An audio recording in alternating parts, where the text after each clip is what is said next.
Here in round 5, the Germans, of course, attacked into Caen. It was not very successful. Either way, no activity.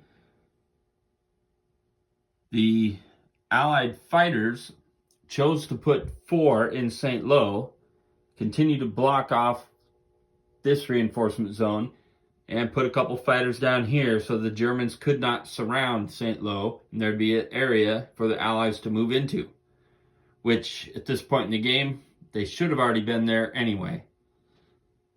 But bad fortune cards, and the intent when we were putting the fighters there was that we're going to have 2 bombers to go after these anti-aircraft.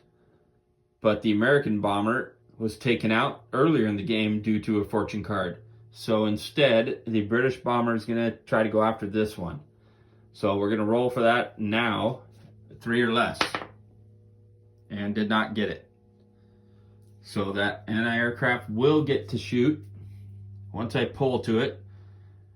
What is becoming a little more clear to me is that the tactic cards are more preferred than the fortune cards.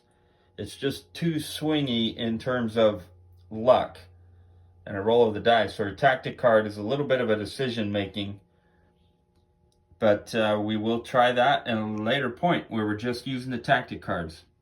So here we are, round 5. We are going to end up shooting for that anti-aircraft, and then the Allies move. So here in round 5, the Allies have moved, reinforcing Caen and getting some units to surround the city here. They have moved up to where they're close to St.Lo. There's only 5 German units here. Of course, there is more surrounding, but they would have to go through strafing to get in there. They moved what tanks they could to get up here and help. And all the beachheads, of course, moved in as well. Instead of attacking this German group here, they moved them up.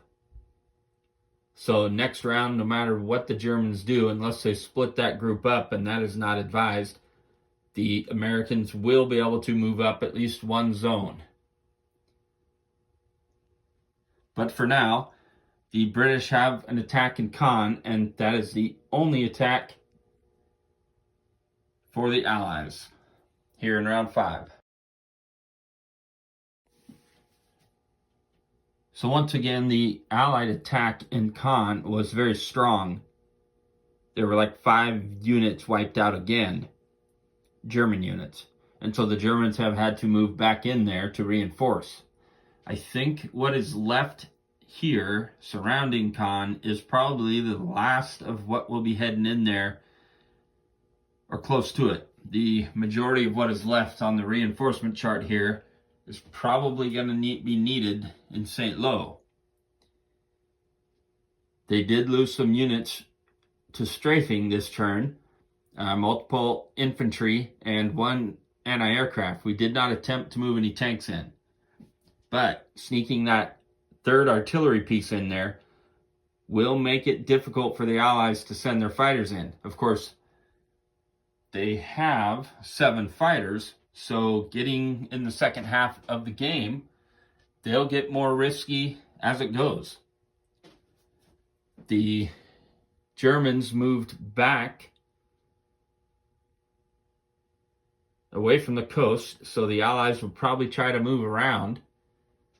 Not yet ready to engage. But this was the Germans' move, so they do have 1 attack back into Caen. And the Allied reinforcement charts are more than what the Germans have left. So, round 5. Germany about to attack.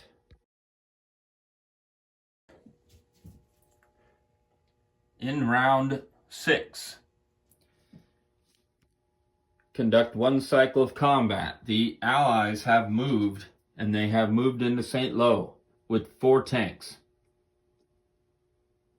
They have 3 fighters here, so when the Germans go to move, they will have to face a strong strafing to get into St.Lo to relieve them.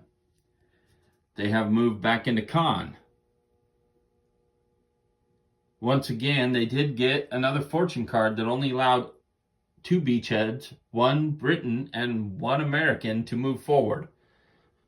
Now the British only had 1 beachhead full, but the Americans are still stuck on the beach, and they have moved closer to Cherbourg. There are only 3 fighters on the board because another fortune card kept them from moving the rest of their fighters.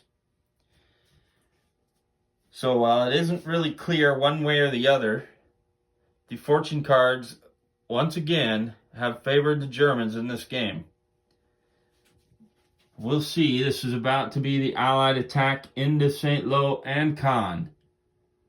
So we'll see how they do here.